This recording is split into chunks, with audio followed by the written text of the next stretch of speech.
oma parlamenti ja neid, kes otsuseid vastu võtavad. Nii et usun, et need sammud, mida me üritame teha,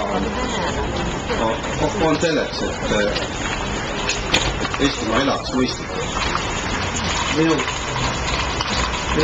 isik ja kitsas valdkond, millest ma täna rääkida tahaksin, on loomulikult ringhääling.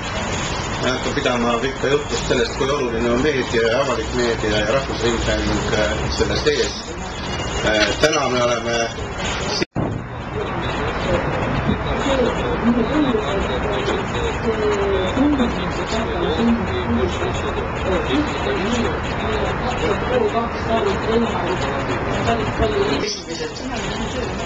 tolle aja võimalikud kohad, kus maaviljelust teha, maaviljelusega.